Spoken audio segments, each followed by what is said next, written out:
Olá, internautas da Jovem Pan Online, seja muito bem-vindo aqui ao Espaço Online. Hoje nós vamos falar sobre análise transacional, método de análise de personalidade que pode nos ajudar, inclusive, a nos conhecer melhor. Quem vai conversar conosco sobre isso é justamente a Adriana Patrícia. Ela é terapeuta e consultora em desenvolvimento humano. Ela também é diretora da Procer, uma empresa especializada justamente em desenvolvimento humano, e hoje vem nos explicar um pouco mais a respeito de análise transacional. Adriana, muito obrigada pela sua presença. Uma boa tarde para você. Boa tarde, Luciana. Bom, Adriana, para muita gente esse termo ainda é desconhecido. Como é que a gente poderia explicar exatamente do que se trata esse tipo de análise? O termo ele é bastante complexo, mas para a gente entender melhor eu vou explicar.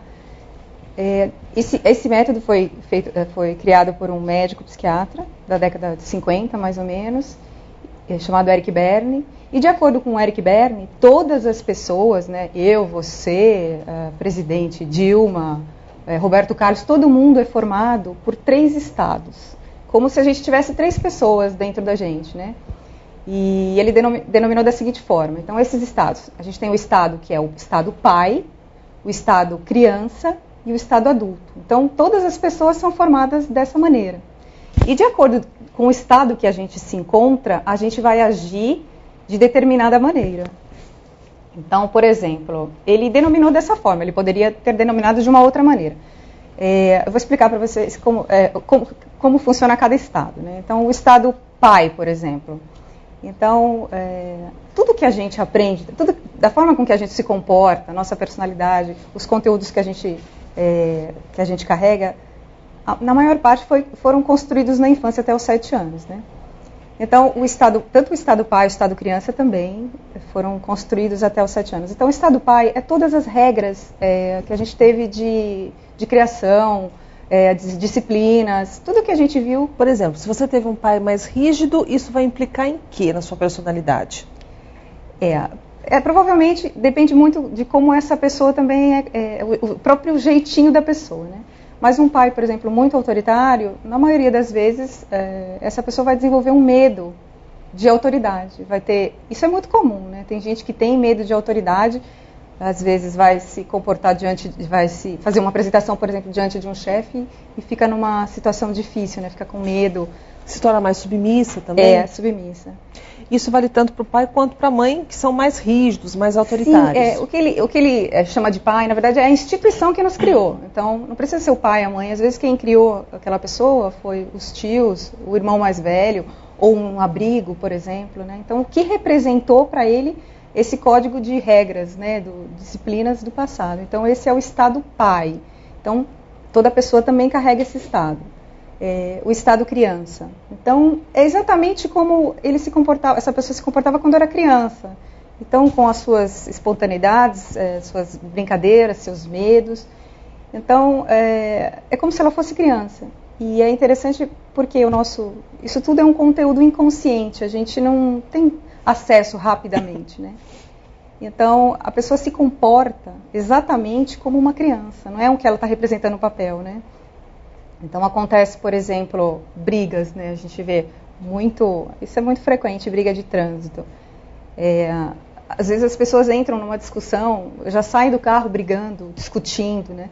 É como se elas estivessem brigando por alguma coisa na infância, né? Por exemplo, esse brinquedo é meu, não mexe, não sei o que, começam a brigar.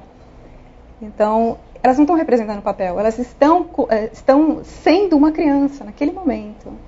Então, esses 2 estados, né, esses 2 estados são muito reféns da emoção. Então, a pessoa fica emergida na emoção. Então, ela não tem um raciocínio lógico, não consegue analisar sobre fatos, diferente do estado adulto, que o estado adulto é o estado que raciocina, que é ponderado, que analisa sobre fatos e dados, né? Então, todas as pessoas são constituídas desses 3 estados. Todas, absolutamente todas. E esses 2, como eu falei, esses 2 estados, totalmente o estado criança e o estado pai, a gente chama esse estado de estado regredido. Adriana, depois a gente, claro, vai explorar um pouco mais cada um desses estados, mas até para a gente poder entender um pouco mais alguns aspectos, por que você diz que a personalidade da pessoa é formada até os 7 anos de idade? A criança, quando na própria composição, isso até dentro do útero mesmo, né? São todas as vivências que a criança carrega. Então, tudo que ela passou, às vezes até dentro do útero mesmo. Tem a questão que é herdada dos pais. Tem o ambiente que ela vive. E a criança é muito desprovida, né, dos recursos que o adulto tem. Então, a família é a primeira sociedade para eles. O que os pais falam é lei. Eles são mágicos, eles são poderosos. Então, a criança não tem recurso. Por exemplo, vai deixar, nossa, meu pai ele está agindo porque ele está nervoso, ele trabalhou assim o dia inteiro. Então, não. Então, ele não vai entender, falar, nossa, meu pai está agindo assim porque ele não gosta de mim, por exemplo, né? Então, a criança não tem recurso. É por conta disso que... Agora, Adriana, me diz uma coisa. Você citou, por exemplo, esse estado criança, né? O que leva uma pessoa, o que acontece na infância dela para que ela justamente acabe transportando esse estado criança para a idade adulta? Se no caso do pai, como você falou, tem a ver com a autoridade, o medo da autoridade, no caso desse estado criança, quais são os parâmetros que fazem com que esse estado ainda prossiga na fase adulta da pessoa? Então, isso a gente vai carregar para sempre. A gente sempre vai ter esses 3 estados, sempre.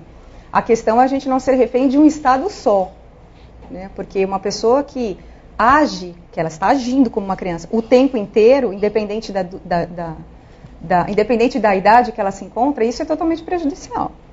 Então, até ontem, por exemplo, eu fui no parque da aclimação e fiquei assistindo uma aula de dança, né, de mulheres de terceira idade. Então, devia ter mulheres ali de 80 anos, mais ou menos. Elas estavam agindo como se elas fossem crianças. Então, é importante que a gente mantenha isso também. É saber usar o estado correto no momento certo, né? Então, ali, se elas estivessem, talvez, usando o adulto, falando, nossa, imagina adulto dançar aqui no meio, talvez não fique tão legal. Então, é importante que tenha essa... Então, na verdade, a gente carrega esses 3 estados ao longo de toda a vida. Sim. Muitas vezes a gente acaba utilizando um desses estados, acaba utilizando todos esses estados ao longo de um mesmo dia. O interessante é você saber justamente equilibrá-los, para que ele seja usado no momento adequado. Exatamente. É importante que se tenha, né? Então, isso tudo que foi... que você carregou na sua infância, vai fazer diferença, a não ser que tenham coisas muito fortes e profundas, que tragam marcas muito dolorosas. Aí é fundamental que se faça um trabalho mesmo, né? Uma psicoterapia, algum trabalho de autoconhecimento para curar essas feridas, porque a ferida vai voltar eternamente. Então, eu tenho 80 anos. Uma coisa que eu esqueci de explicar que é muito importante, essa teoria, né, ela analisa as relações. E a gente se relaciona o tempo inteiro, todos os momentos, no trabalho, em casa, na escola, o tempo inteiro a gente se relaciona. Então, ele tem esse objetivo de analisar as relações. Então, se eu tenho esses 3 estados, você também tem esses 3 estados. Então, se eu começo, por exemplo, a gritar com você, e você, de alguma forma, tem problemas com a autoridade, você vai recuar. Isso acontece por quê, né? Todas essas relações são feitas de estímulo e resposta. Então, eu te dou um estímulo, você me dá uma resposta. Me dá um estímulo, eu dou uma resposta. É o tempo inteiro isso. O que acontece, às vezes, é que eu dou um estímulo e, por ser tão inconsciente, você reage na hora. Então, se eu grito, você começa a chorar, por exemplo. Então, a tua reação é tão inconsciente que você não tem medida, não consegue se controlar nessa situação. Como tem pessoas que, diante de uma situação como essa, já explodem e viram um caos. Vira uma confusão. Então, todas as relações são formadas por estímulo e resposta. Então, dependendo do meu estímulo, eu posso acessar algum desses seus estados. Então, isso vai depender de cada conteúdo que a pessoa carrega, né? Do dia que ela está vivendo. Isso também influencia muito? Influencia, porque tem as questões biológicas, anabiológicas, por exemplo, o calor, o frio, o estresse, várias condições, por exemplo, problemas emocionais, essa pessoa teve uma perda enorme na família, e logicamente que isso influencia, né? A gente é muito dinâmico, às vezes, outra coisa, a questão do estado adulto, né? Por exemplo, eu consigo manter meu estado adulto na maior parte do tempo, mas na maior parte do tempo, não todo o tempo. E às vezes eu consigo manter meu estado adulto no trabalho, mas em casa eu sou totalmente pai crítico, fico com meu filho, vai limpar a casa, você faz tudo errado, você não consegue se desenvolver bem na escola. Então, é muito dinâmico, depende muito do estímulo que a gente está recebendo. Por isso que é importante essa história do autoconhecimento, né? Você saber quem é você primeiro, como é que você age, você tendo domínio disso, as relações ficam mais fáceis, porque você consegue analisar o outro, e mais do que isso, você consegue compreender o outro, né? Porque às vezes só analisar, não, a Luciana é assim, essa. Não. Como é que eu vou me relacionar com você? Às vezes você está gritando comigo, eu sei que você está, por exemplo, no estado pai, porque ele, na verdade, tem uma divisão, né? O estado pai e o estado criança também tem uma subdivisão. O estado pai, ele é dividido em pai crítico e pai amoroso. Esses dois estados têm o seu lado bom e o seu lado ruim. Por exemplo, o que é bom de um pai amoroso? Ele é protetor, ele é carinhoso, ele dá colinho. Agora, qual é o lado negativo do protetor, do amoroso? É ser super protetor. Às vezes, a criança vai lá, assim, não, filho, não vai, não deixa que o papai pega, porque papai ou mamãe ou a pessoa que cuide, né? E a mesma coisa, a criança tem a sua subdivisão entre criança adaptada e criança livre. Criança livre é a criança espontânea, a criança criativa, aquela que... e também, o lado positivo. O lado negativo é a criança que não gosta de regra, faz o que quer, é rebelde, é insubordinável. E a criança adaptada é a criança medrosa, o lado negativo, né? Criança medrosa, que recua, que não confia em si mesma. E o lado positivo é uma criança que aceita regras.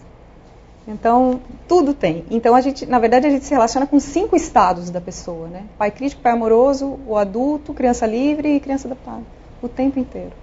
Hoje nós estamos conversando com a Adriana Patrícia, ela que é terapeuta e consultora em desenvolvimento humano. Ela também é diretora da Procer, uma empresa especializada em desenvolvimento humano. O site da empresa é este que vai aparecer aí no seu monitor, o www.procer.com.br. Se você estiver nos acompanhando pela Rádio Jovem Pan, esse Procer tem um H no final para que você possa justamente entrar neste site e conhecer um pouco mais a respeito deste conteúdo. Se você quiser fazer uma pergunta também para a nossa convidada, você pode mandar seu questionamento, seu comentário através do nosso e-mail, espaço@jovempan.com.br, e também através das nossas redes sociais, em especial do Facebook, deixar a sua pergunta ou o seu comentário. No próximo bloco, a gente volta a conversar com a nossa convidada a respeito de análise transacional e daqui a pouco a gente volta. Até já.